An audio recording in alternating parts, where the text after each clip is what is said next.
So what is Suhaib Webb saying? And what I've seen is that we have community members who tend to be educated on one or the other.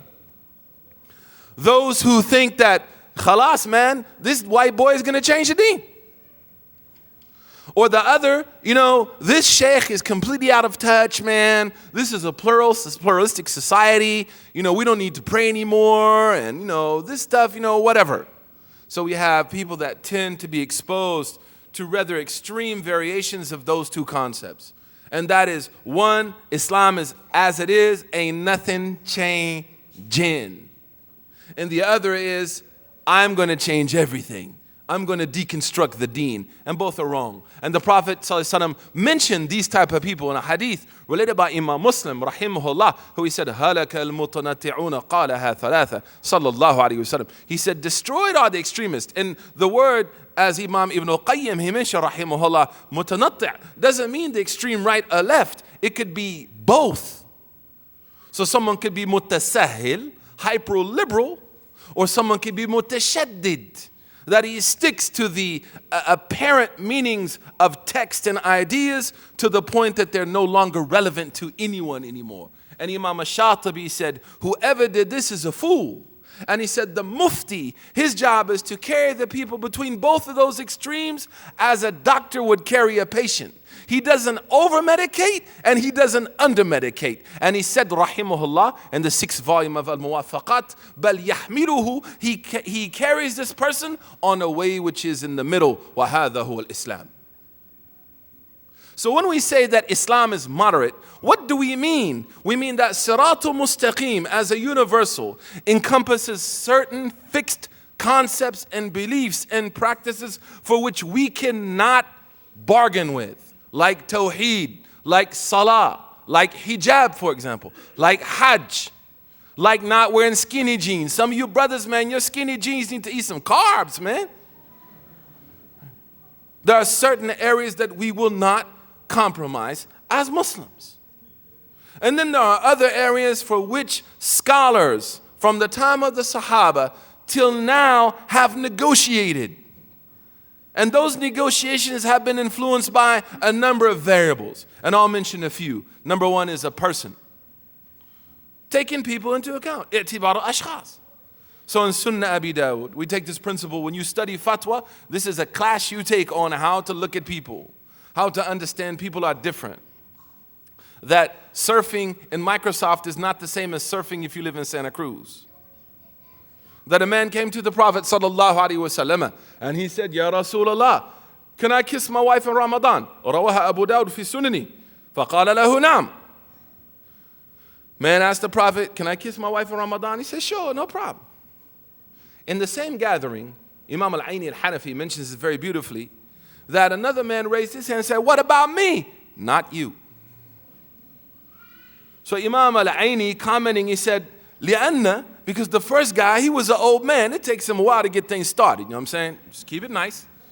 That's actually what he wrote, because we have become so embedded in a fashionable piety that we are not empowered to address the real issues. But piety empowered the Prophet and his companions to deal with real problems, not to put them under the rug. How many divorcees we have in our community? When are we going to start addressing that problem? Widows. Certain cultures, they say if you're widowed, you can never marry. Because we have women in their early 30s, late 20s have been divorced, and we expect them to go it alone for the next 40, 50 years in America in the name of piety. Young people that might have drug addictions, we're not going to address that problem because we think somehow it affects Islam. You can't affect Islam, and I can't affect Islam. لَن تَضُرُّ اللَّهَ شَيْئًا. But the Sahaba were empowered. Look at the books of the early fuqaha, shakirin, like Imam Ibn Rushd and his book Al-Bayan wa Tahsil. He talks about, in the chapter on wudu, it's not a boring thing. He talks about the question he got, if I'm riding on my camel and it pees on me, does it break my wudu? That might seem funny to us, but that happened in his time. So he speaks to reality. There was an issue that involved the agricultural production of cotton in his lifetime, and people were trying to exploit it and use it for riba. And he actually wrote an entire essay on that problem. So the early scholars and the companions were empowered by piety to speak to reality. What is our position on gay marriage? We already know what our positions on homosexuality. But why are we so quiet? Oh, no, astaghfirullah. Why? We have something to offer society.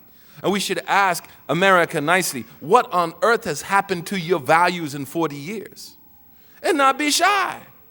And not be, all military about it, but just real talk.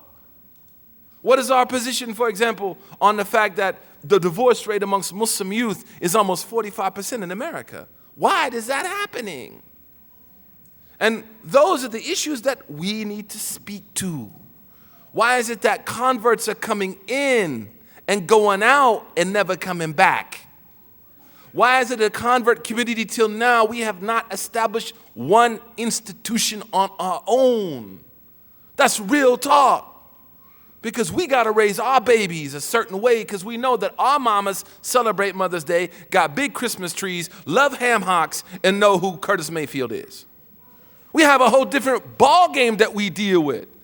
But instead, we got caught up as converts. Oh, man, that dude is from this group, that guy. How can we allow that to happen to us as converts? When we all share Jahiliyyah as a common lineage, how can we allow ourselves to be split into groups? We had Crips and Bloods before Islam and the Vice Lords and folk before Islam. How could we bring that Jahiliyyah back into Islam? So the converts of America have failed to build one institution, except a few. And one of them, he's gone now, W.D. Muhammad, rahimahullah. But even that institution appears to be waning because of the age of its members. Because we're so caught up in our own egos, in our own minhajes, in our own sheikhs, in our own philosophies, that we fail to see the greater good of Siratul Mustaqim. And how, as an immigrant community, can we be so caught up in MQM and People's Party and Sheikh Hasina and Nairuz and Qadi al-Azam and the Nasiriyah and the Mehdi that we won't allow our children to intermarry and cause a facade to appear in our community because the universality of Siratul Mustaqim has been blinded by the particulars of ignorance. So when we talk about Siratul Mustaqim, and forgive me for getting a little winded on you there, but when we must be the shoes.